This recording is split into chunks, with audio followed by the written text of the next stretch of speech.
إن الحمد لله نحمده ونستعينه ونستغفره ونعوذ بالله من شرور أنفسنا ومن سيئات أعمالنا من يهده الله فلا مضل له ومن يضلل فلا هادي له وأشهد أن لا إله إلا الله وحده لا شريك له وأشهد أن محمدا عبده ورسوله أما بعد وإن خير الحديث كتاب الله وخير محمد صلى الله عليه وسلم وشر الأمور محدثاتها وكل محدثة بدعة وكل بدعة ضلالة وكل ضلالة في النار. أعوذ بالله من الشيطان الرجيم. بسم الله الرحمن الرحيم. ألم تر كيف فعل ربك بعاد إرم ذات العماد التي لم يخلق مثلها في البلاد وقال تبارك وتعالى في القرآن المجيد والفرقان الحميد إن الله لا يغير ما بقوم حتى يغيروا ما بأنفسهم. قال رب اشرح لي صدري ويسر لي أمري واحلل عقدة من لساني يفقهوا قولي. اللهم رب زدني علما اللهم رب زدني علما رب يسر ولا تعسر وتمم بالخير. اللهم إني أسألك علما نافعا ورزقا طيبا وعملا متقبلا. قالوا سبحانك لا علم لنا إلا ما علمتنا إنك أنت العليم الحكيم. حضرات محترم، حاضرین مجلس، آگے برداشتی خواتین اسلام و باقی مذکورات، جیسا کہ یہ ماہنامہ اجتماع جو کہ بلال فاؤنڈیشن کی طرف سے کیا جاتا ہے، انعقاد کیا جاتا ہے،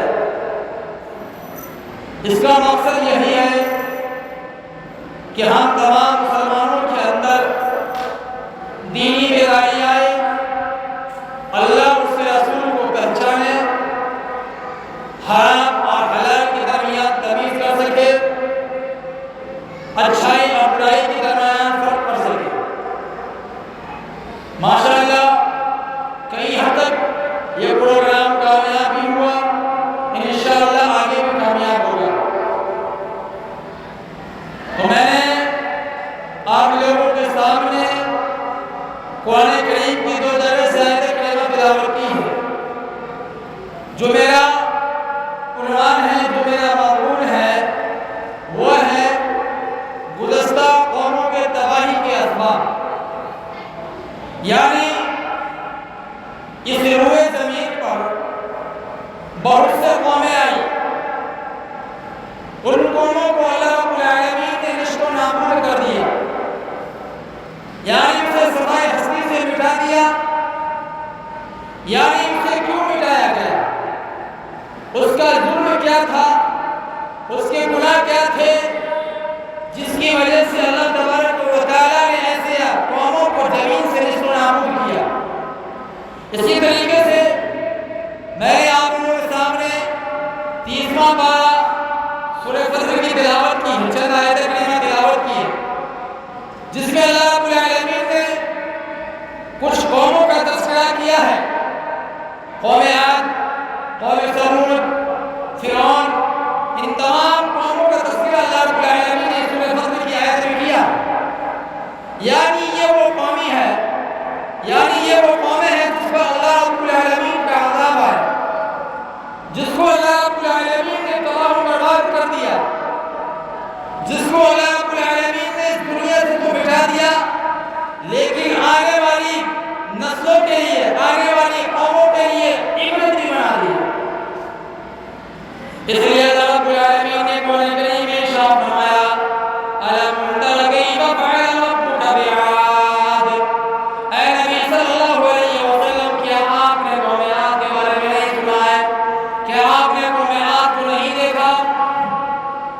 یہ قوم عاد اتنی بڑی طاقتور قوم تھی اور اس کی طاقت کا تذکرہ بھی اللہ تعالیٰ نے قرآن میں کر دیا کہ بڑے بڑے چٹانوں کو، بڑے بڑے پتھروں کو یہ تراش کر مکان بنایا کرتے تھے۔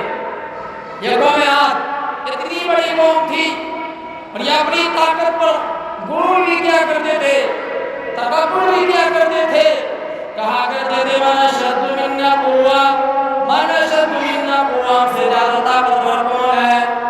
ایک بات یاد رکھ لیجیے، جو لوگ اپنی طاقت کے اوپر تکبر کرتے ہیں، تکبر کرتے ہیں، سب سے بڑی طاقت والی اگر کوئی ذات ہے وہ اللہ رب العالمین کی ذات ہے، وہ قوی ہے، وہ طاقت والا ہے، کوئی یہ گھمنڈ نہ کرے، یہ تکبر نہ کہ اللہ نے ہمیں اتنی طاقت دی ہے۔ کتنی بڑی طاقت اور قومیں آئی، اللہ تعالیٰ نے ان قوموں کو نیست و نابود کر دیا۔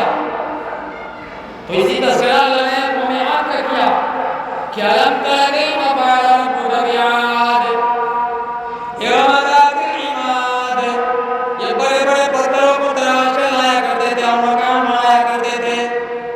اسی طریقے سے اللہ نے آگے فرمایا وَثَمُودَ الَّذِينَ جَابُوا الصَّخْرَ بِالْوَادِ، یہ قوم سمود اتنی بڑی طاقتور قوم تھی، وہ بڑے بڑے پہاڑوں کو، چٹانوں کو تراش کیا کرتے تھے اور وہ مکانوں کو بنایا کرتے تھے۔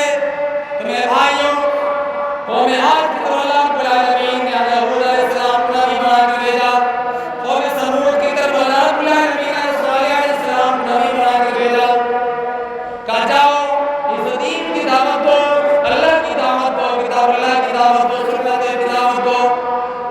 میرے بھائیوں، حضرت ہود علیہ السلام قوم عاد کی طرف آتے ہیں اور اپنی قوموں کو سمجھاتے ہیں، لیکن اس کی قوم ماننے سے انکار کر جاتی ہے، اس کی قوم دعوت کو لبیک نہیں کرتے ہیں۔ جب وہ دعوت کو لبیک نہیں کرتے تو اللہ رب العالمین کیا کرتا ہے؟ تو اللہ رب العالمین ایسی قوم کے اوپر، قوم عاد کے اوپر اللہ رب العالمین نے ہوا کی شکل میں عذاب کو بھیج دیا۔ ہوا آندھی کی شکل میں اللہ رب العالمین نے قوم عاد کی طرف عذاب کو بھیجا۔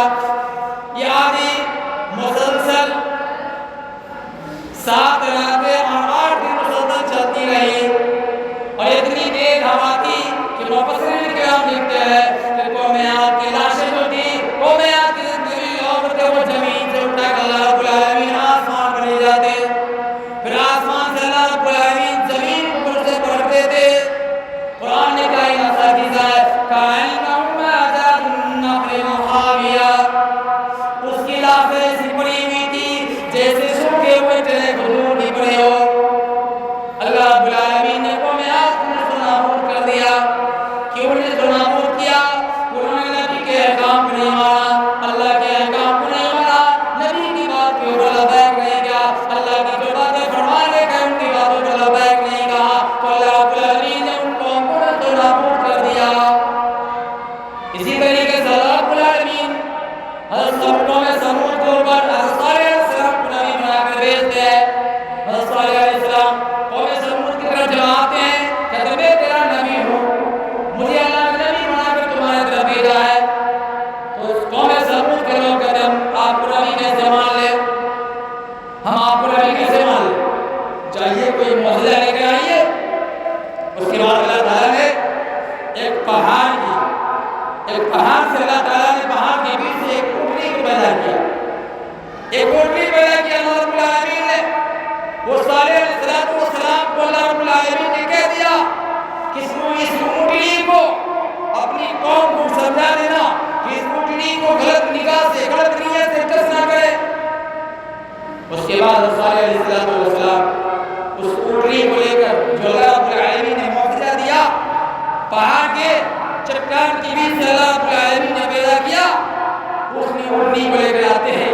ایک دن گاؤں والے لوگ پانی پلاتے تھے جانور کو، ایک دن حضرت صالح علیہ السلام کی اونٹنی پانی پیا کرتے تھے۔ ایک دن کی بات ہے کہ انہی قوم میں سے ہوتا ہے، بہت سے قوم میں شر کے لوگ ہوتے ہیں، برائی میں برائی کرتے جاتے ہیں، برائی میں برائی کرتے جاتے ہیں، لیکن اسے یہ معلوم نہیں ہوتا، اسے یہ گمان نہیں ہوتا کہ ہم کیا مساوات کر رہے ہیں، ہم کتنی برائی کر رہے ہیں۔ انہی قوم میں سے ایک آدمی نے حضرت صالح علیہ السلام کی اونٹنی کو قتل کر دیتے ہیں، جس کا تذکرہ اللہ نے فرمایا ہے فَكَذَّبُوهُ فَعَقَرُوهَا۔ اللہ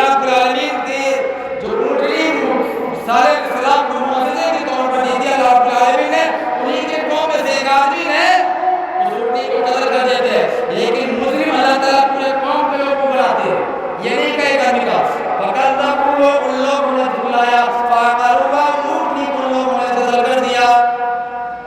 سارے قوموں کو اللہ تعالیٰ نے مجرم مانا. جب قوم سمود ایسا کرنے لگے تو اللہ تعالیٰ کا عذاب آ گیا. اللہ کا عذاب آیا. ایسا عذاب طوفان کی شکل میں ایک چیخ آئی, ایک ایسی چیخ آئی جس کی وجہ سے جس کان میں یہ چیخ جاتے تھے اس کے کان کے پردے پھٹ جایا کرتے تھے. جو دل میں یہ آواز جاتی تھی اس کے دل کے پردے اٹھ جایا کرتے تھے. اللہ تعالیٰ نے ایسی آواز کو بھیج دیا اور سارے کے سارے قوم سمود کے لوگ نیست و نابود ہو گئے. اللہ نے اسے برباد کر دیا, اللہ نے اسے تباہ کر دیا, اللہ نے اسے ہلاک کر دیا. کیوں ہلاک کیا؟ اس لیے کہ انہوں نے نبی کی بات نہ مانی, اللہ کی بات نہ مانی. اللہ کی جو اللہ تعالیٰ نے جو منع کیا تھا, اللہ نے جو اونٹنی بنایا تھا اسے کہا تھا کہ غلط نہیں ہے تو تجربہ کرنا, لیکن ان کی قوم کے لوگوں نے اونٹنی کو بدل کر دیا تو اللہ تعالیٰ نے اس قوم کو بڑا عذاب کو بھیج دیا. وہ قوم سمود کو اللہ تعالیٰ نے تباہ و برباد کر دیا. اسی طریقے سے آئیے آگے اللہ نے کیا فرمایا آگے وَفِرْعَوْنَ ذِي الْأَوْتَادِ. یہ فرعون جو ذی الاوتاد تھے, بے قصوروں کو مارا کرتے تھے, بے قصوروں کو سولی پر چلا دیا کرتے تھے, پھانسی پر چلا دیا کرتے تھے, بچوں کو قتل کر دیا کرتے تھے. حضرت موسیٰ علیہ السلام کو نبی بنا کر فرعون کی طرف بھیجا. موسیٰ علیہ السلام جب فرعون کے پاس آتے ہیں دعوت لے کر تو فرعون جو تھے وہ کہتے ہیں موسیٰ میں بولنے کا ڈھنگ نہیں. موسیٰ علیہ السلام کی زبان میں لکنت تھی. موسیٰ علیہ السلام کی زبان میں لکنت تھی. کیوں لکنت تھی؟ اس کے تعلق سے علماء کرام فرماتے ہیں کہ موسیٰ علیہ السلام کو بچپن میں ایک حادثے کا شکار ہو گیا جس کی وجہ سے اس کی زبان زل گئی تھی. اسی وجہ سے اس کی زبان میں لکنت تھی.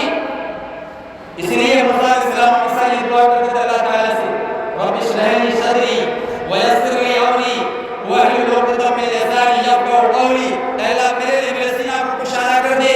رب اشرح لی صدری ویسر لی امری, تاکہ لوگ میری بات کو میرے کام کو آسان کر دے. واحلل عقدۃ من لسانی, اے اللہ میری زبان کی گرہ کو کھول دے. یفقهوا قولی, تاکہ لوگ میری بات کو سمجھے. تو موسیٰ علیہ السلام گئے فرعون کی طرف. فرعون ماننے سے انکار کر دیا. فرعون نے اپنے آپ کو کہا نا انا ربکم الاعلی, انا ربکم الاعلی, میں تمہارا اعلیٰ رب ہوں, سب سے بڑا رب میں ہوں. تو اللہ نے کہا موسیٰ علیہ السلام سے کہتے فرعون دیکھو میرے محل کے نیچے سے ندیاں جا رہی ہے, نہریں جا رہی ہے. اس نہروں پر, اس ندیوں پر فرعون کو 52 تکبر تھا. موسیٰ علیہ السلام کے بات ماننے سے انکار کر جاتے ہیں میرے بھائیوں. اس کے بعد اللہ تعالیٰ موسیٰ علیہ السلام کو حکم دیتا ہے موسیٰ تمہارے جو ماننے والے ہیں تم اسے لے کر راتوں رات اس بستی کو چھوڑ کے نکل جا. فرعون کی بستی کو چھوڑ کے نکلتا, میں فرعون کی بستی پر اللہ کا عذاب ڈالنے والا ہوں, میں اپنا عذاب بھیجنے والا ہوں. موسیٰ علیہ السلام کے جتنے ماننے والے تھے تمام لوگ موسیٰ علیہ السلام کے ساتھ جانے لگتے ہیں. فرعون کو معلوم پڑ جاتا ہے, فرعون بھی اپنے پیچھے لشکر کو موسیٰ علیہ السلام کے پیچھے لگا دیتے ہیں. فرعون بھی پیچھے پیچھے آ رہے ہیں. جاتے جاتے دریا کے پاس پہنچتے ہیں. نہ آگے راستہ, نہ پیچھے راستہ, نہ دائیں راستہ, نہ بائیں راستہ. آگے تو پانی ہے. موسیٰ علیہ السلام کو ماننے والے تو کہتے ہیں اِنَّا لَمُدْرِكُونَ, اے موسیٰ علیہ السلام ہم پکڑے جائیں گے, اب ہم کب گرفتار کر لیے جائیں گے. موسیٰ علیہ السلام نے کیا جواب دیا؟ موسیٰ علیہ السلام نے کیا جواب دیا؟ لا تحزن ان اللہ معنا. آج ہمارا یہ عقیدہ ہے, ہمارا یہ عقیدہ نہیں ہے. تو موسیٰ علیہ السلام نے کیا جواب دیا؟ لا تحزن ان اللہ معنا, گھبرانے کی کوئی بات نہیں, غم کرنے کی کوئی بات نہیں. ان اللہ معنا, بے شک اللہ ہمارے ساتھ ہے, اللہ کوئی راستہ ضرور نکالے گا. اس کے بعد اللہ رب العالمین نے موسیٰ علیہ السلام کو حکم دیا ہے موسیٰ تمہارے ہاتھ میں جو لاٹھی ہے اس لاٹھی کو پانی کے اوپر مار. موسیٰ علیہ السلام اپنی لاٹھی کو پانی کے اوپر مارتے, ابھی سمندر میں راستہ بن جاتا ہے. 20 سمندر میں راستہ بن جاتا ہے. موسیٰ علیہ السلام اس کے فرعون کے ماننے والے جو تھے وہ سوچنے لگتے کہ سمندر کے بیچ سے راستہ نکل گیا ہے، چلو ہم لوگ اس راستہ سے نکل جاتے ہیں اور موسیٰ علیہ السلام کے ماننے والوں کو پکڑ لیں گے۔ جب فرعون اور اس کے لشکر سمندر کے بیچوں بیچ میں جاتے ہیں، اللہ تعالیٰ حکم دیتا ہے پانی کو کہ پانی مل جا، پانی مل جاتے ہیں، اور اسی پانی میں، اسی دریائے نیل میں اللہ تعالیٰ قوم فرعون کو تباہ و برباد کر دیتا ہے، قوم فرعون کو نصب و نابود کر دیتا ہے۔ اب موسیٰ علیہ السلام کا حضرت فرعون کہتا ہے اے اللہ اب میں تیرے موسیٰ پہ ایمان لا رہا ہوں، اے اللہ میں ہارون کے پہ ایمان لا رہا ہوں۔ تو اللہ کہتا ہے اب تمہارا ایمان لانے سے کوئی فائدہ نہیں۔ اگر کوئی اللہ کا عذاب آ جاتا ہے، اللہ کے عذاب آنے کے بعد اگر کوئی ایمان لانا چاہے تو اللہ تعالیٰ کے یہاں وہ ایمان معتبر نہیں ہوگا، وہ ایمان باعث قبول نہیں ہوگا۔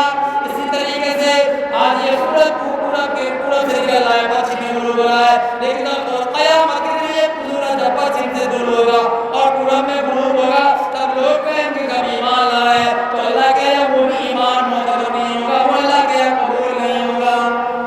ابھی ایمان لانے کا وقت ہے، ابھی سدھرنے کا وقت ہے۔ تو میرے بھائیوں، موسیٰ علیہ السلام لشکر باز ہو جاتے ہیں، فرعون اور اس کے لشکر کے بیچ راستے میں رہ جاتے ہیں۔ اللہ تعالیٰ فرعون کی لاش کو عبرت کے لیے بنا دیتا ہے، سمندر کے پانی میں بہ رہے ہیں۔ آج بھی مصر کے تابوت کے اندر فرعون کی لاش رکھی ہوئی ہے اور قیامت تک رکھی رہے گی، جسے آسمان نے قبول نہیں کیا، زمین نے قبول نہیں کیا، پانی نے قبول نہیں کیا، پہاڑ نے قبول نہیں کیا۔ آج وہ مصر کے تابوت کے اندر موجود ہے۔ دنیا والوں کے لیے عبرت ہے جو لوگ یہ کہتے ہیں کہ اللہ نے ہمیں اتنی دولت دی ہے، اللہ نے ہمیں اتنی طاقت دی ہے۔ میرے بھائیوں، صدام اس پورے زمین میں آئے تھے جنہوں نے جنت بنائی تھی زمین پر، لیکن اللہ تعالیٰ نے اسے جنت میں جانے کا مہلت بھی نہیں دیا، اللہ نے اسے جنت میں جانے کا موقع بھی نہیں دیا، اللہ اسے اپنے پاس بلا لیا۔ قارون بھی اس پورے زمین پہ آئے جو اپنے آپ کو بہت بڑے دولت کہا کرتے تھے، دولت والے مالدار تھے، لیکن اللہ تعالیٰ نے قارون کو بھی دولت سمیت زمین کے اندر دھسا دیا اور قیامت تک وہ دھستا رہے گا قارون اپنی دولت سمیت۔ اس لیے میرے بھائیوں، اللہ تعالیٰ قوموں کو برباد کر دیتا ہے۔ یہ قوم تباہی کے اسباب کیوں آتے ہیں؟ یہ قوم برباد کیوں ہوتے ہیں؟ اللہ کے رسول صلی اللہ علیہ وسلم کی ایک حدیث ہے۔ میرے بھائیوں، ابھی 2 سال یا 3 سال پہلے ہم لوگ کرونا وائرس میں ملوث تھے۔ یہ ایسی بیماری تھی جو آج سے 50 سال اٹھا لیجیے پچھلے زندگی میں کبھی ہمارے اسلام میں یہ بیماری نہیں آئی۔ آج جو بیماریاں آ رہی ہیں، ایڈس کی بیماری ہو، کینسر کی بیماری ہو، کرونا وائرس کی بیماری ہو، یہ ہمارے اسلام کرام میں یہ بیماریاں نہیں تھی۔ یہ بیماریاں کیوں آتی ہے؟ یہ بیماریاں اللہ کا عذاب کا دعوت دے رہی ہے ہمیں، یہ بیماریاں ایک پیغام دے رہی ہے۔ کیا پیغام دے رہی ہے؟ اللہ کے نبی کا فرمان ہے اس حدیث کے اندر، کورونا وائرس کا بھی ذکر ہے، اس حدیث کے اندر مہنگائی کا بھی ذکر ہے، اس حدیث کے اندر مسلمان جو تباہ و برباد ہو رہے ہیں، مسلمانوں کی معیشت جو تنگ ہو رہی ہے، وہ بھی اس حدیث کے اندر ذکر ہے۔ یہ حدیث سنن ابن ماجہ کی حدیث ہے اور کتاب الفطر کی اندر یہ حدیث لائی گئی ہے، جس کے راوی ہے حضرت عبداللہ ابن عمر رضی اللہ تعالیٰ۔ اللہ کے نبی پاک محمد عربی صلی اللہ علیہ وسلم نے فرمایا یا معاشر المہاجرین، اے مہاجرین کی جماعت، 5 گناہ ایسے ہیں میں اللہ تعالیٰ سے بڑا مانگتا ہوں کہ یہ 5 گناہ تمہارے اندر نہ آئے۔ کون سے گناہ؟ 5 گناہ ہے، لیکن ہماری امت میں یہ گناہ آ کے رہے گی، ہماری امت میں یہ گناہ آ کے رہے گی اور وہ آ چکی ہے۔ اللہ کے نبی کی تحریر وہی ہے اور یہ سچ ہے۔ اللہ کے نبی صلی اللہ علیہ وسلم نے فرمایا کون 5 گناہ ہے؟ پہلا گناہ کہ جب کسی قوم میں بے حیائی یا فحشائی عام ہو جائے گی، جب بے حیائی عام ہو جائے گی، آج دیکھ لیجیے بے حیائی عام ہو چکی ہے، زناکاری عام ہو چکی ہے۔ جب بے حیائی عام ہو جائے گی، لوگ کھلا برائی کرنے لگیں گے، تو اللہ کیا فرماتا ہے؟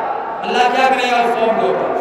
تو اللہ تعالیٰ ایسے قوم کے اوپر طاعون کی بیماری مسلط کر دیتا ہے، ایسی قوم کے اوپر طاعون کی بیماری پیدا کر دیتا ہے جو ایسی بیماری سے پہلے کبھی اسلام میں آئی نہیں تھی۔ جب کوئی قوم بے حیا ہو جاتی ہے، کھلا برائی کرنے لگتے ہیں، کھلا برا کرنے لگتے ہیں، تو اللہ تعالیٰ ایسی قوم کو طاعون کی بیماری کو مسلط کر دیتا ہے۔ ایسی بیماری آ رہی تو آپ سوچ نہیں سکتے ہیں ہمارے آبا و اجداد زمین پہ آئے، انہوں نے ایسی بیماری نہیں دیکھی۔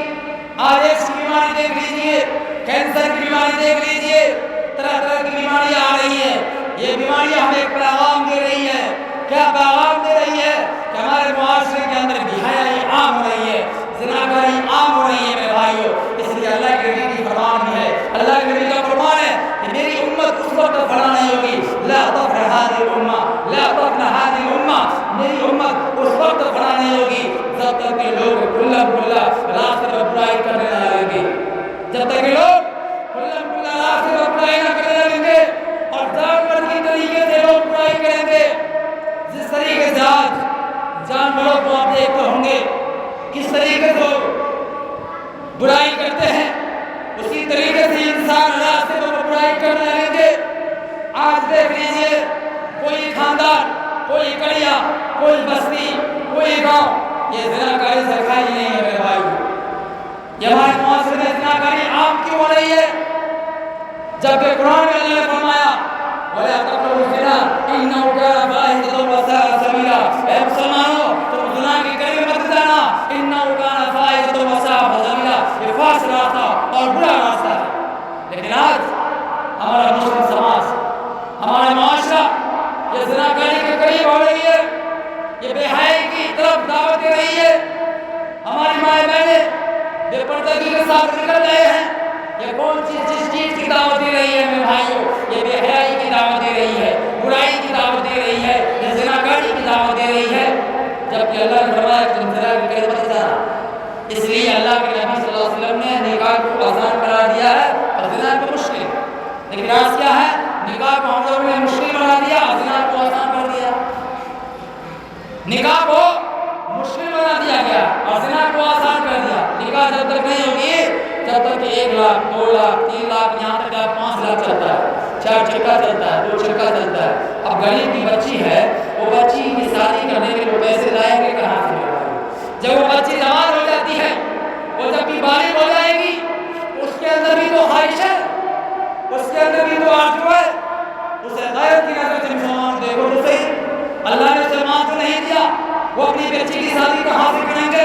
تم ڈیمانڈ کرتے ہوئے بھائیوں یاد رکھ لیجیے، آج تم جہیز کے نام سے موٹر سائیکل لیتے ہو، آج تم جہیز کے نام پر 1 لاکھ 2 لاکھ کا مطالبہ کرتے ہو، شادی تو کرتے ہو بیٹے کا مطالبہ باپ کرتا ہے، تو یاد رکھ لیجیے قبر میں اٹھائی باپ کی ہوگی بیٹے کی نہیں ہوگی۔ آپ جو فریج مانگتے ہیں، واشنگ مشین مانگتے ہیں، بڑا چیز مانگتے ہیں، یہ سب بیٹے کے بیڈ روم میں لگیں گے نہ کہ باپ کے بیڈ روم میں لگیں گے۔ مانگتے کون ہے؟ باپ مانگتے لگیں گے کہاں؟ بیٹے کے بیڈ روم میں۔ گناہگار کو وہاں باپ ہوا، باپ کی اٹھائی کبر ہوگی۔ کل قیامت میں اللہ تعالیٰ سوال کرے گا، اللہ پوچھے گا آپ سے کہ تو نے فلاں بچے فلاں غریب کے دل کو دکھا کے تو اس کی شادی کی، اس سے پیسے لیے تھے، جواب دینا ہوگا بتائیں۔ جبکہ اللہ کے نبی صلی اللہ علیہ وسلم نے نکاح کو اتنا آسان کرا دیا کہ صحابی رسول راستے میں جا رہے ہیں، 2 صحابی رسول راستے میں جا رہے ہیں، ایک مکان کے پاس گزرتے ہیں، ایک صحابی کہتے ہیں اس مکان میں ایک لڑکی ہے جو مجھے پسند ہے، جاؤ میرے بارے میں نکاح کا پیغام لے کر جاؤ۔ وہ صحابی رسول اندر جاتے ہیں، نکاح کا پیغام لے کر اندر جاتے ہیں، کہتے ہیں باہر میں جو میرے ساتھی کھڑے ہیں وہ آپ کی لڑکی اسے پسند ہے، اس کے ساتھ آپ اپنی بچی کے نکاح کر دیجیے۔ تو وہ آدمی کہتا ہے، وہ لڑکی کا باپ کہتا ہے مجھے وہ لڑکا پسند نہیں، تم پسند ہو تم نکاح کرو گے؟ اسی نے کہا ہاں میں نکاح کرنے کے لیے تیار ہوں۔ اسی نے اس کا نکاح اس کا باپ پڑھا دیتے ہیں۔ اس کے بعد وہ آدمی گھر سے باہر نکلتے ہیں، رشتہ لے کر گیا کسی اور کا اور نکاح کر کے آیا کوئی اور۔ آج ایسا ہو جائے نکاح لے کے جائے فلاں آدمی کا اور شادی کر کے کوئی اور چلائے تو کیس مقدمہ شروع ہو جائے گا، کیس مقدمہ سب شروع ہو جائے گا۔ لیکن وہ صاحب رسول کیا کہتے ہیں؟ بارک اللہ لک وبارک علیک وجمع بینکما فی خیر۔ اے میرے یار، اے میرے دوست، اے میرے ساتھی، مجھے معاف کر دینا، میں تیرے بیچ کے راستے میں رکاوٹ بنا ہوا۔ ایسے لوگ تھے چلتے پھرتے شادی کر لیے۔ عبداللہ بن عمر بن عوف رضی اللہ عنہ اللہ کے نبی کے پاس آتے، اللہ کے نبی کے پاس آتے، عبدالرحمن کے قبر میں جعفر کا لگا ہوا تھا، اللہ کے نبی سمجھ جاتے، کہتے عبدالرحمن بن عوف نے شادی کر لی؟ کہا اللہ کے نبی نے شادی کر لی۔ اللہ کے نبی کو معلوم ہے آج کیا ہے، جب تک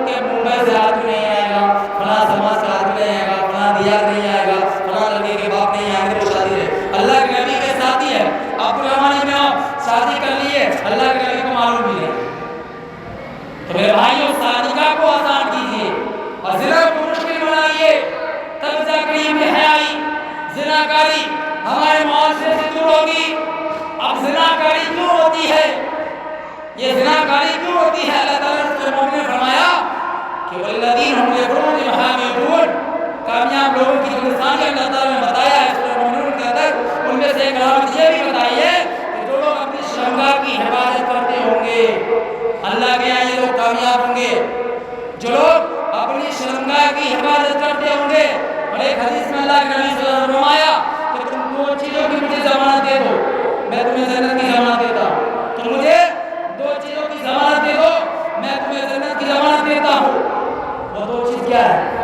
دونوں ناموں کے بیچ صدقہ اور دونوں جگہوں کے بیچ زبان کی حفاظت کی ذمہ داری، ضمانت اور شرمگاہ کی ضمانت تم دے دو، میں تمہیں جنت کی ضمانت دیتا ہوں۔ تو میرے بھائیوں، یہ زناکاری کیوں ہوتی ہے؟ سب سے پہلی بات میں یاد رکھنی یہ ہے کہ یہ نگاہ کو پہلے محفوظ کرنا ہے۔ نگاہ یہ زناکاری میں اہم رول ادا کرتا ہے۔ اس لیے اگر راستے میں ہم چل رہے ہیں، اگر کسی لڑکی کے اوپر اچانک نظر پڑ جائے، ایک نظر پڑ گئی اچانک تو معاف ہے، لیکن اگر دوسری نظر ہم لگاتے ٹکٹکی نظر لگاتے رہتے ہیں تو اللہ کے نبی فرماتے ہیں النار تزیان، وہ آنکھوں کا زنا ہو جائے گا، وہ آنکھوں کا زنا ہو جائے گا میرے بھائی۔ اس لیے اپنی نگاہوں پر حفاظت کرے، اپنی نگاہوں کو نیچی رکھے۔ اس لیے اللہ کے نبی نے فرمایا یا معاشر الشباب من استطاع منکم الباء، اے نوجوانوں کی زبان، اگر تم باء کی طاقت رکھتے ہو، یہاں باء سے دو معنی مراد علماء کرام نے ایک معنی قوت نفس کا، ایک معنی قوت دماغ، اگر تم ان دونوں چیزوں کی طاقت رکھتے ہو تو اللہ کے نبی نے فرمایا فلیتزوج، تم شادی کر لو۔ شادی کرنے سے کیا فائدے ہوں گے؟ فإنه أغض للبصر وأحسن للفرج، یہ نگاہ کو نیچی کر دیں گے اور یہ تمہاری شرمگاہ کی حفاظت کریں گے۔ تو میرے بھائی پہلی گناہ اللہ کے نبی نے بتایا کہ جب یہ حیائی عام ہو جائے گی، جب لوگ برائی کھلا کرنے لگیں گے تو اللہ تعالیٰ ایسی قوم کو فتاؤں کی بیماری مسلط کر دے گا، اور کیا ہوگا آگے؟ اور ایسی قوم کو ظالم حکمران کو بھی مسلط کر دے گا۔ آج ہمارے اوپر ظاہر حکمران مسلط ہے نا، ہم کہتے ہیں ایک ایسی حکومت آ گئی، ایک ایسا موڑ آ گیا، ایک ایسا 2 سال کے بعد 4 سال کے بعد مسلمان کا کیا حال ہونے والا ہے، یہ ہم سوچتے ہیں بھائیو، گھبرانے کی کوئی بات نہیں، گھبرانے کی کوئی بات نہیں۔ اگر آپ کے دل میں ایمان ہے، اگر اللہ آپ اپنی توحید کو سنبھال کے رکھتے ہیں تو اللہ کا فرمان ہے وَلَا تَهِنُوا وَلَا تَحْزَنُوا وَأَنتُمُ الْأَعْلَوْنَ إِن كُنتُم مُّؤْمِنُونَ، ڈرنے کی بات نہیں، گھبرانے کی بات نہیں، تم ہی سر بلند رہو گے، تم ہی بلند پائے مقام پر رہو گے اگر تم مومن ہو۔ اللہ نے شرط لگا دیا اگر تم ایمان والے بن کر رہو گے، اگر تم توحید والے بن کر رہو گے تو اللہ تعالیٰ تمہیں سر بلندی عطا فرمائے گا، اللہ تمہیں حکومت بھی دے گا، اللہ تمہیں اقتدار بھی دے گا، اللہ تمہیں طاقت ایمانی طاقت بھی پیدا کرے گا۔ لیکن آج ہمارے اندر وہ ایمانی طاقت نہیں ہے، ہمارے اندر جو ایمانی طاقت نکل چکی ہے۔ آج ایمان 2 کوڑے پیسے کے بھاؤ میں ہم لوگ بیچ دیتے ہیں۔ اگر کسی طریقے سے انصاف کرنے کے لیے آپ کو کسی محفل میں بلایا جائے، آج کیا ہوتا ہے 2-4 ہزار روپیہ اگر آپ کی جیب میں ڈال دیا جائے تو آپ اس کے خلاف فیصلہ کر دیتے ہیں، اس کے خلاف فیصلہ کر دیتے ہیں۔ اس کا مطلب یہ ہے کہ آپ اپنے ایمان کے ساتھ سودا کیا، آپ نے اپنے ایمان کے ساتھ سودا کیا، اس لیے اپنے ایمان کو سنبھال کے رکھیے۔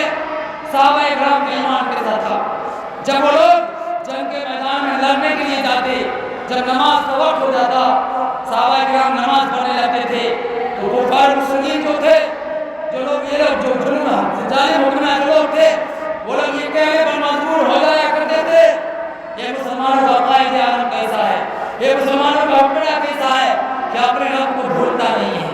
جب یہ اپنے رب کو بھولتا نہیں ہے اس طرح سے کیسے بھولے گا؟ وہ لوگ میدان چھوڑ کے بھاگ جایا کرتے تھے۔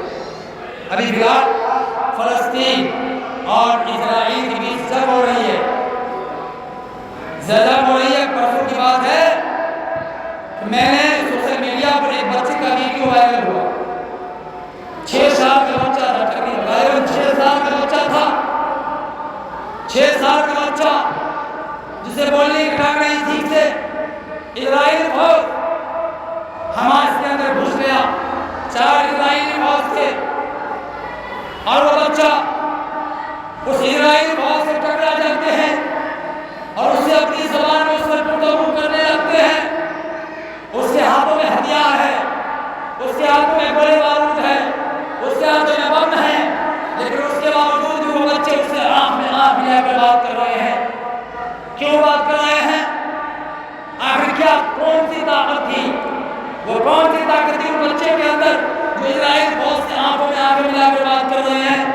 میرے بھائی، وہ ایمانی طاقت تھی، ایمانی طاقت۔ وہ بچہ کیا کرتا ہے؟ ایک پتھر اٹھاتا ہے، پتھر اٹھانے کے بعد اس اسرائیل فوج کو حملہ کرتا ہے، یہاں تک کہ وہ گولی بھی چلاتا ہے، لیکن گولی بچے کو چھوٹا نہیں ہے، بچے سے الگ ہو جاتی ہے۔ اسی طرح جو بچے پتھر مار مار کر اسرائیلی فوج کو وہاں سے بھگا دیتے ہیں۔ ایک معصوم سا بچہ 4 اسرائیلی فوج کا بھاری پڑ گیا، ایمانی طاقت تھا۔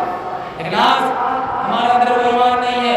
اللہ کے نبی نے فرمایا کہ سب سے پہلی علامت گناہ جو ہے بے حیائی عام ہو جائے گی، کھلم کھلا لوگ برا کریں گے۔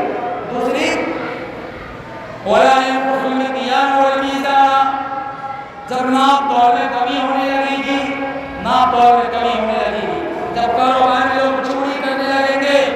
کاروبار میں چوری کرنے کا مطلب کیا ہو؟ یا اس سے ایک معنی یہ بھی ہم لے سکتے ہیں کہ آج کیا ہوتا ہے، گروپ چلتا ہے، لون کا گروپ آپ دیکھتے ہوئے ہوں گے، بندھن بینک کا لون لیا جاتا ہے، اور عورتوں کا مائیں بہن کی یہ گروپ ہوتی ہے۔ تو اس کا ایک ترجمہ یہ بھی ہم کر سکتے ہیں کہ جب کسی قوم میں بندھن بینک کے ذریعے سے لون لیا جائے گا تو اللہ کا فرماتا ہے کیا کرے گا؟ اللہ اس قوم کی معیشت کو تنگ کر دے گا، اس قوم کی معیشت کو برباد کر دے گا۔ معیشت کسے کہتے ہیں؟ روزی روٹی، کاروبار، یہ سب تھپ پڑ جائے گا، ارتھ ویوستھا پر پڑ جائے گا، ارتھ ویوستھا کمزور ہو جائیں گے۔ آج دیکھ لیجیے ہمارا کاروبار چلے گا، آج بہت سے لوگ کہتے ہیں نا مولانا صاحب کام ہی نہیں چلتا، کاروبار ہی تھپ ہے، کاروبار بندہ ہے، یہ بندی ہے۔ معیشت کو اللہ تباہ کر دے گا، کیوں تباہ کر دے گا؟ وَلَا يَنقُصُ الْمِكْيَالُ وَالْمِيزَانَ، جب لوگ نام تو میں کمی کر دیں گے تو اللہ تعالیٰ ایسی قوم کے اوپر معیشت کو تنگ کر دے گا، معیشت کو تنگ کر دے گا، روزی روٹی کو تنگ کر دے گا، کاروبار نہیں چلے گا میرے بھائی۔ اس کے بعد یہ دوسری برائی ہے۔ اس کے بعد اللہ نے تیسری برائی کیا فرمایا کہ ہم نے اللہ تعالیٰ سے وعدہ کیا ہے کہ اللہ ہم تیری عبادت کریں گے، تم سے ہی مدد مانگیں گے۔ اللہ اس کے رسول سے ہم نے تو وعدہ کر لیا، لیکن اس سے وعدہ خلاف کرنے لگے۔ کیا ہم 5 وقت نماز پڑھتے ہیں؟ 5 وقت نماز پڑھتے ہیں یا نہیں پڑھتے؟ کیا اللہ کی باتوں کو مانتے یا نہیں مانتے؟ اللہ نے جو احکام بھیجے اس احکام کے مطابق زندگی گزارتے یا نہیں گزارتے؟ میرے بھائی نہیں گزارتے۔ تو یاد رکھ لیجیے، جب ہم اللہ اس کے رسول کے حکم کے مطابق زندگی نہیں گزاریں گے، آج جو یہ حالات ہمارے سامنے آ رہے ہیں، مسلمان تباہ و برباد ہو رہے ہیں، مسلمان کی قوم تباہ و برباد ہو رہی ہے۔ ترکی کے اندر ایک بہت بڑا زلزلہ آیا، ترکی کے اندر ایک بہت بڑا زلزلہ آیا، ترکی کے اندر لاکھوں کی تعداد میں مکان تباہ و برباد ہو گئے۔ میرے بھائیو، اسلام مال کمانے سے منع نہیں کرتا، اسلام مال کمانے سے منع نہیں کرتا۔ تم مال کماؤ لیکن حلال طریقے سے کماؤ، حرام سے بچو۔ آج کیا ہوتا ہے، جیسا معلوم ہے حرام یا حلال کوئی تمیز نہیں کرتے۔ یہ بات یاد رکھ لیجیے، جو آدمی حرام کی کمائی کرتا ہے اور اپنے بچوں کو حرام کی کمائی کھلاتا ہے، گویا کہ وہ خود تو جہنم میں جانے کا ذریعہ بنتا ہے اور اپنے بچوں کو بھی جہنم میں لے جانے والے زندے جانے کا ذریعہ بن رہا ہے۔ اللہ کے نبی کا فرمان ہے کہ اگر کسی جسم کے اندر حرام کی پھول ہو، حرام کی کمائی ہو، ایسے بدن کو اللہ تعالیٰ کو قیامت کے دن جہنم کی آگ میں ڈالا جائے گا۔ ایسے بدن کو اللہ تعالیٰ قیامت کے دن جہنم کی آگ میں ڈالے گا۔ اس لیے حرام کمائی سے بچے، حلال کمائی کو اپنائیں۔ بزنس زیادہ طریقے ہیں، تجارت کے بہت سے فائدے ہیں۔ آپ دکان کھولیں گے، کوئی بزنس کیجیے، اللہ تعالیٰ جی میں آپ کو برکت دے گا، اسی میں نفع ہوگا۔ لیکن آج حرام کھانے کا جو مال آ رہا ہے، دیجیے میرے بھائیو، ایک عبرت نام واقعہ آپ سن لیجیے۔ یہ ترکی کا واقعہ ہے۔ ترکی کے اندر جب زلزلہ آیا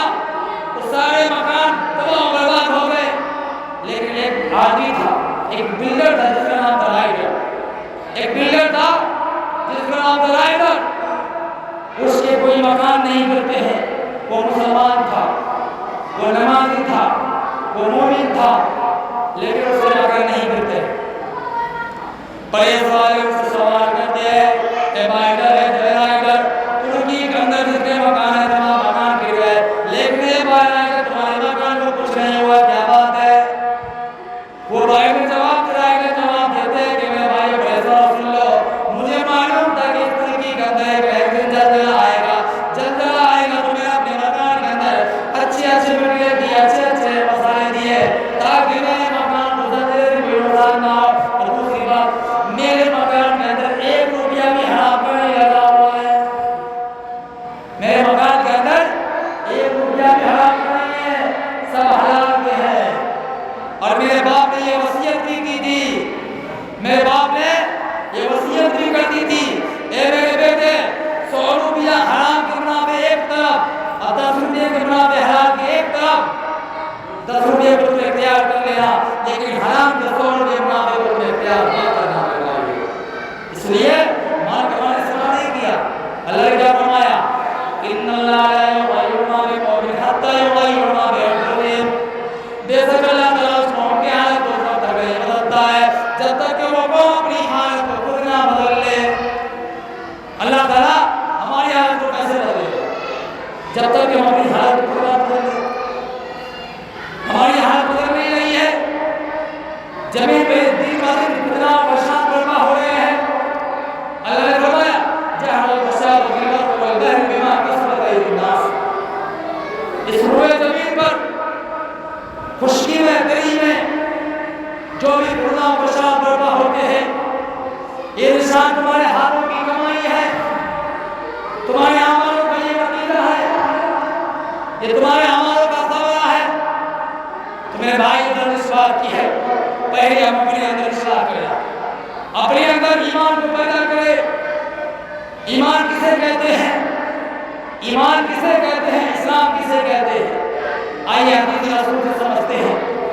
حضرت ابراہیم علیہ السلام اللہ کے نبی کے پاس ایک مرتبہ ایک عام آدمی کی شکل میں آتے ہیں. اللہ کے نبی سے سوال کرتے ہیں، یا محمد اخبرنی عن الاسلام، اے محمد صلی اللہ علیہ وسلم ہمیں اسلام کے بارے میں بتائیے، اسلام کی چیز کا نام ہے. آج مسلمان اسلام کو پہچانتے نہیں ہیں. اسلام کس دین کا نام ہے؟ اسلام کس مذہب کا نام ہے؟ اسلام کے کتنے ارکان ہیں؟ اسلام کے کتنے پلر ہیں؟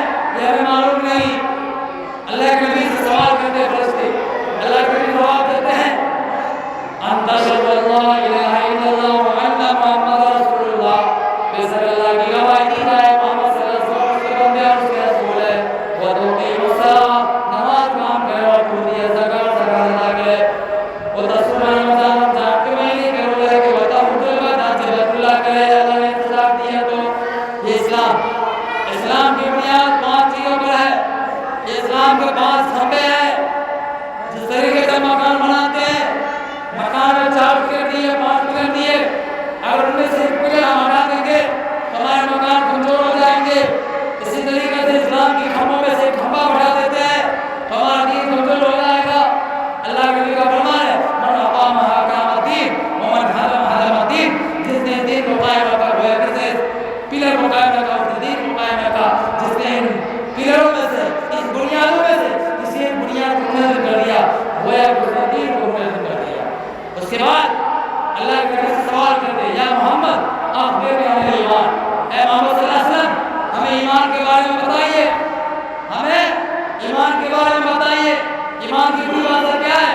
اللہ کے نبی فرماتے ہیں، ان تؤمن باللہ، اللہ پر ایمان لائے، وہ ملائکتہ، اس کے فرشتوں پر ایمان لائے، وہ کتبی، اس کی کتابوں پر ایمان لائے، وہ رسولی، اس کے رسولوں پر ایمان لائے، والیوم الآخر، آخرت کے دن پر ایمان لائے، والقدر خیر و شر، تقدیر کے اوپر ایمان لائے. اگر تقدیر میں اللہ نے آپ کو بھلائی دی ہے تب بھی ایمان لائے، اگر آپ کی تقدیر میں برائی دی ہے تب بھی آپ اس کے اوپر ایمان لائے.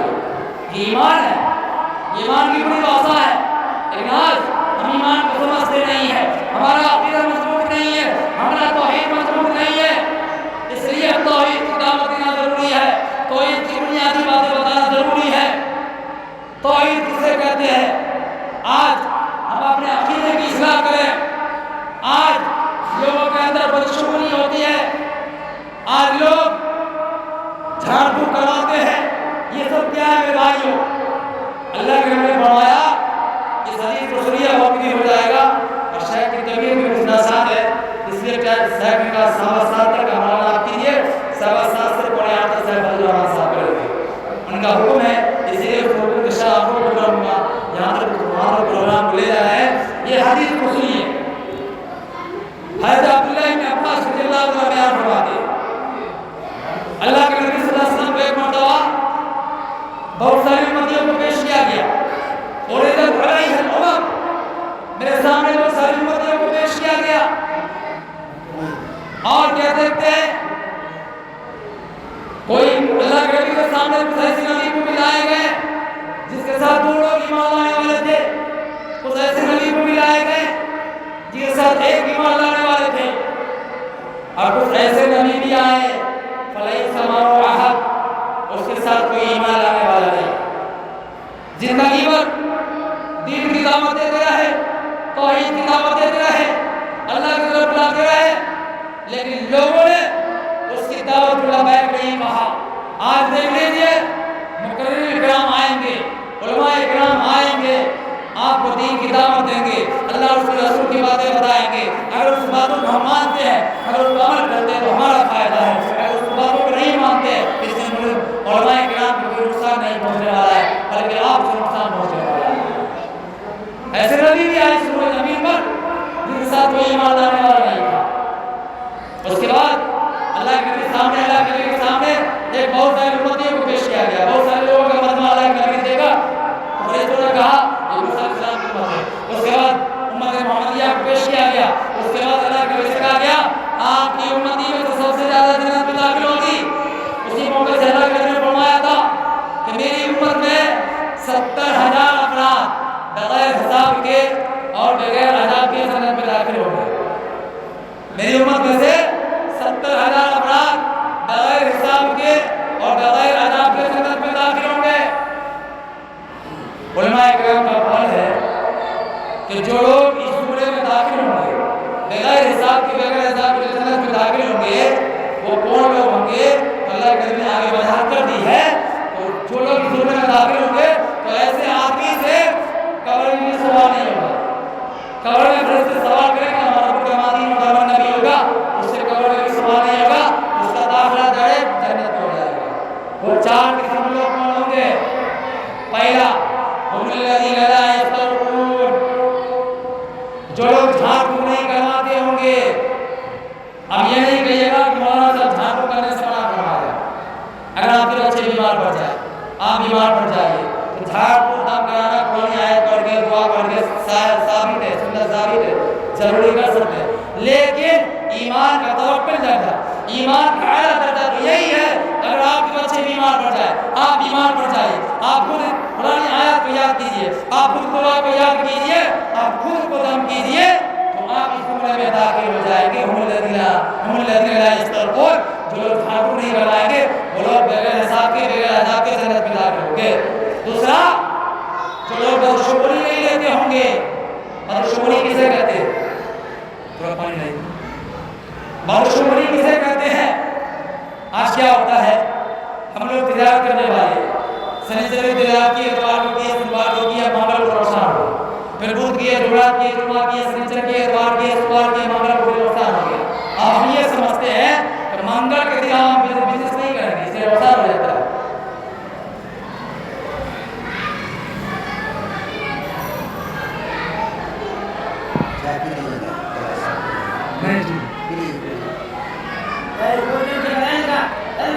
بیٹھ رہیے. منگل کے دن ہم بزنس نہیں کریں گے, ہمارا نقصان ہو جائے گا. تو یہ ہوا بدشگونی نہیں کرنا. اسی طریقے سے عرب کے اندر جب لوگ تجارت کے جایا کرتے تھے ایک پرندہ اپنے ہاتھ میں لیا کرتے تھے, پرندے کو ہوا میں اڑایا کرتے تھے. اگر وہ پرندہ ظاہر کر جاتے تو لوگ سمجھتے کہ بزنس میں فائدہ ہونے والا ہے, تب بزنس کرتے تھے. اگر وہ پرندہ مائی طرح جاتے اگر آپ بزنس نہیں کریں گے نقصان ہوگا. یہ سب کیا ہوا؟ بدشگونی ہوا. اور دوسری بات, آئیے بدشگونی, بدعقیدگی ہمارے مائیں بہنوں کے اندر زیادہ تر پائی جاتی ہے. ہمارے ماں بہنوں کے اندر زیادہ تر یہ بدعقیدگی بھی پائی جاتی ہے، بدشگونی پائی جاتی ہے۔ آج کیا ہوتا ہے، ایک چھوٹا بچہ ہوتا ہے، سیکھا بچہ ہے، دودھ پینے والا بچہ ہے، ماں اس کے جسم میں تیل لگاتے ہیں، مالش کرتے ہیں، مالش کرنے کے بعد آپ لوگ دیکھتے ہوں گے کہ کالا ٹیکا یہاں پیشانی پہ لگاتے ہیں، کالا ٹیکا اپنے بچوں کو پیشانی پہ لگاتے ہیں۔ یہ کالا ٹیکا لگانا غلط ہے، یہ بدعقیدگی کی علامت ہے، یہ بدشگونی کی علامت ہے۔ آپ اپنے بچوں کو کالا ٹیکا مت لگائیے۔ کمر میں آپ کالے دھاگے باندھ لیتے ہیں، ہاتھوں میں کالے دھاگے باندھ لیتے ہیں، پیروں میں لال دھاگے باندھ لیتے ہیں، اس کے بعد لوہے کی کڑائیاں پہن لیتے ہیں۔ یہ سب کیا ہے میرے بھائی؟ یہ شرک والا عمل ہے، یہ مشرکانہ عمل ہے۔ اللہ کے نبی کا فرمان ہے، من تعلق تمیمۃ فقد اشرک، جو تعویذ کرنے کو لگائے گا گویا کہ اس نے شرک والا عمل کیا۔ آپ ایمان سے خارج۔ اس لیے میرے بھائیوں، یہ بدشگونی ہے۔ آج بچوں کو کالا ٹیکا لگاتے ہیں، یہ کالا ٹیکا لگانا غلط ہے۔ ہم یہ سوچتے ہیں کہ کالا ٹیکا لگانے سے ہمارا بچہ نظر بد سے بچا رہے گا، اس کو نظر نہیں لگے گا۔ نہیں میرے بھائی، ایسی بات نہیں۔ اگر آپ اپنے بچوں کو نظر بد سے بچانا چاہتے ہیں تو آئیے اللہ کے نبی کے فرمان کو سنیے۔ اللہ کے نبی کا فرمان ہے کہ اگر تم اپنے بچوں کو نظر بد سے بچانا چاہتے ہو تو آئیے فجر کی نماز با جماعت آپ ادا کیجیے۔ فجر کی نماز با جماعت ادا کرنے کے بعد آپ سورہ فاتحہ کی تلاوت کیجیے۔ الحمدللہ رب العالمین الرحمن الرحیم مالک یوم الدین والضالین تک یہ آیت پڑھیے۔ اس کے بعد معوذتین پڑھیے، قل اعوذ برب الفلق، قل اعوذ برب الناس پڑھیے۔ یہ دونوں سورہ پڑھیے۔ آپ اپنے بچوں کو اوپر دم کر دیجیے ایک مرتبہ، پھر دوسری مرتبہ یہ سورہ فاتحہ پڑھیے، معوذتین پڑھیے، دوسری مرتبہ اپنے بچوں کو دم کیجیے، پھر تیسری مرتبہ پڑھیے۔ آپ اپنے بچوں کو دم کر دیجیے، آپ کے بچوں کو صبح سے لے کر شام تک نظر بد نہیں لگے گا۔ اسی طریقے سے صاحب میں 3 مرتبہ پڑھ کے آپ اپنے بچوں کے جسم کو مردم کیجیے، آپ کے بچوں کو کبھی نظر بد نہیں لگے گا۔ یہ معقول انتظام کیجیے، انشاءاللہ آپ کے بچے نظر بد سے محفوظ رہیں گے۔ اس کے بعد اللہ کے نبی نے تیسری علامت کیا بتایا کہ جو لوگ ہاتھوں کو دباتے نہیں ہوں گے، تیسری علامت اللہ کے نبی نے بتائی کہ جو لوگ اللہ کے ساتھ ہوں گے وہ اپنے ہاتھوں کو دباتے نہیں ہوں گے۔ ہاتھوں کو دبانے کا مطلب کیا ہو؟ پہلے شروع اسلام میں لوگ پسنا لگایا کرتے تھے، اب آپریشن کا زمانہ ہے، اب سوئی کا زمانہ ہے اور آپریشن کیا جاتا ہے۔ شروع میں اسلام کا زمانے میں آپریشن کا دور نہیں تھا، لوگ پسنا لگایا کرتے تھے، خراب کو نکال کر پھر دیا کرتے تھے۔ اب کیا ہوتا ہے کہ پسنا نہیں لگایا جاتا ہے، اب نوجوانوں کے ہاتھوں پر ٹیٹو بنایا جاتا ہے۔ آج نوجوان اپنے ہاتھوں پر ٹیٹو بنواتے ہیں، یعنی اپنا نام لکھواتے ہیں، اپنی بیوی کا نام لکھواتے ہیں، اپنی گرل فرینڈ کا نام لکھواتے ہیں۔ یہ سراسر غلط ہے، یہ سب ٹیٹو بنوانا ہے۔ اور جو لوگ ایسا کرتے ہیں یاد رکھ لیجیے، کل قیامت کے دن اللہ تعالیٰ سوال کرے گا اس سے کہ جب میں نے تمہیں اپنی حالت میں پیدا کیا، جب تم اپنی ماں سے پیٹ سے پیدا ہوئے تو اس وقت تمہارے ہاتھوں میں کوئی چیز لکھا ہوا نہیں تھا، کسی لڑکی کا نام تو لکھا ہوا نہیں تھا، کسی آدمی کا نام تو لکھا ہوا نہیں تھا۔ دیجیے گا جواب اس کو۔ جو لوگ اپنے ہاتھوں پر ٹیٹو بنواتے ہیں، اس کے بارے میں علامہ ابن عثیمین رحمۃ اللہ کا فتویٰ ہے، علامہ ابن عثیمین رحمۃ اللہ کا فتویٰ ہے کہ جو لوگ اپنے ہاتھوں پر ٹیٹو بنواتے ہیں، نام لکھواتے ہیں، بنواتے ہیں یا بلیڈ سے کاٹ دیا کسی طریقے سے کسی بھی شکل میں کرتے ہیں، تو علامہ ابن عثیمین کا فتویٰ سن لیجیے۔ جو لوگ ایسا کرتے ہیں تو ایسے آدمی کے اوپر جنازے کی نماز نہیں پڑھی جائے گی، ایسے آدمی کے اوپر جنازے کی نماز نہ پڑھی جائے جو لوگ اپنے ہاتھوں میں ٹیٹو بنواتے ہیں۔ اور ایسے آدمی کو مسلمانوں کو قبرستان میں دفنانے کا کوئی حق نہیں۔ جو لوگ اپنے ہاتھوں میں ٹیٹو بنواتے ہیں، ایسے آدمی کی جنازے کی مسئلے کی کوئی ضرورت نہیں ہے، ایسے آدمی کو مسلمانوں کو قبرستان میں دفنانے کی کوئی ضرورت نہیں ہے۔ تو تیسری علامت کہ جو لوگ اپنے ہاتھوں کو ٹیٹو بنواتے نہیں ہوں گے، اپنے ہاتھوں کو دباتے نہیں ہوں گے، اس کے بعد جو علامت کیا بتائی اللہ کے نبی صلی اللہ علیہ وسلم نے، وہ علی ربہم یتوکلون، جو لوگ اپنی رب کے اوپر بھروسہ کرتے ہوں گے۔ تو میرے بھائیوں، یہ ایمان ہے، ایمان کو سمجھنے کی کوشش کریں۔ اگر آپ کے اندر ایمان آ گیا، اگر ایمان والے بن جاتے ہیں، اگر آپ توحید والے بن جاتے ہیں، تو نصر من اللہ و فتح قریب، اللہ کی مدد آئے گی